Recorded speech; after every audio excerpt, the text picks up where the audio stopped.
Pensa só, como é que o governo brasileiro gasta centenas de bilhões de reais todos os anos? Bom, uma coisa é certa, não é como a gente que simplesmente vai na loja e compra. É um processo bem mais complexo, todo amarrado por uma lei, a Lei 14.133. Ela que dita as regras para comprar desde uma caneta até construir uma hidrelétrica. Vamos entender como essa engrenagem funciona. E isso já leva a gente para a pergunta principal, né? Por que é essa complicação toda? Porque o governo não pode simplesmente escolher o produto que quer, da marca que prefere e pagar. Por que precisa de um sistema tão cheio de etapas? A resposta está toda na origem do dinheiro.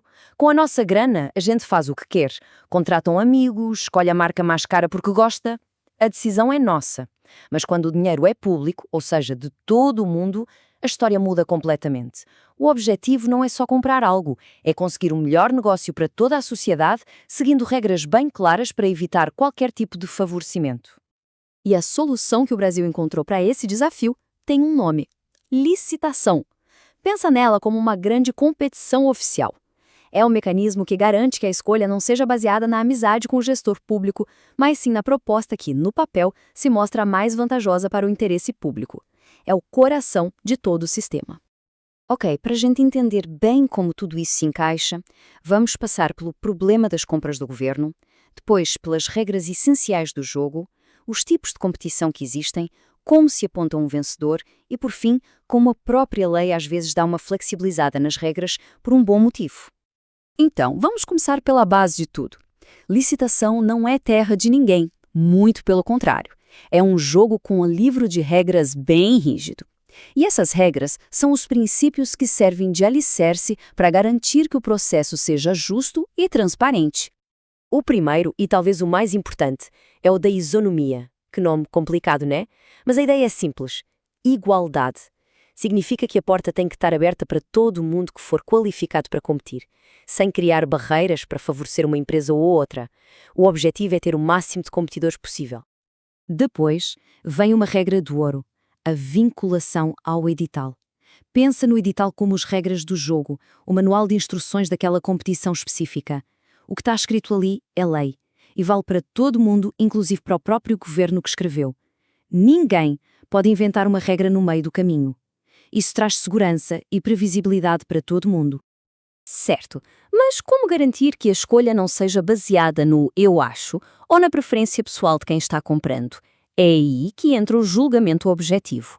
Os critérios para escolher o vencedor têm que ser definidos no edital antes de qualquer proposta chegar. A escolha tem que ser baseada em factos e números, não em opinião. E aqui a gente vê uma evolução muito interessante da lei. Hoje, uma compra governamental não é só sobre preço. O poder de compra do Estado virou uma ferramenta estratégica. Ou seja, ao comprar, o governo também pode e deve pensar em como estimular a economia local, a inovação tecnológica e até a sustentabilidade ambiental. Ok, com as regras básicas em mente, vamos ver os diferentes tipos de partida que o governo pode organizar. A lei traz 5 modalidades de licitação e a escolha de qual usar vai depender, basicamente, do que se está comprando. Vamos dar uma passada rápida. Para coisas comuns tipo material de escritório ou computadores, geralmente se usa o pregão, que é mais rápido e focado no preço.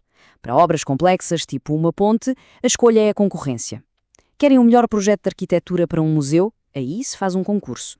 Para vender um imóvel que não usa mais, o governo faz um leilão.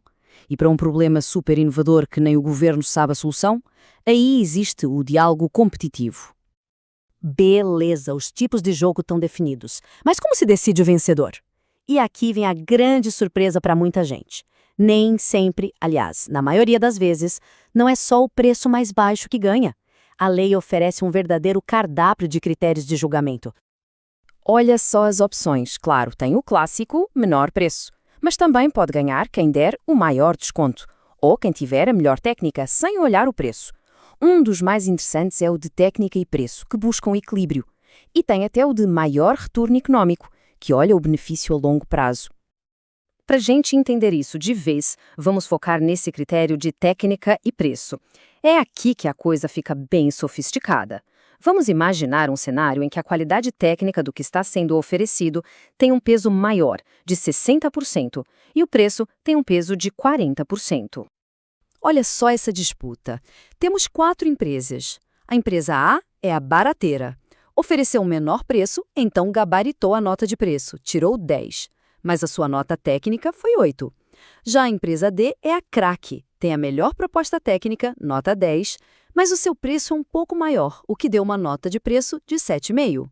E aí, quem leva? E a vencedora é a empresa D. Como assim? Vamos fazer a conta.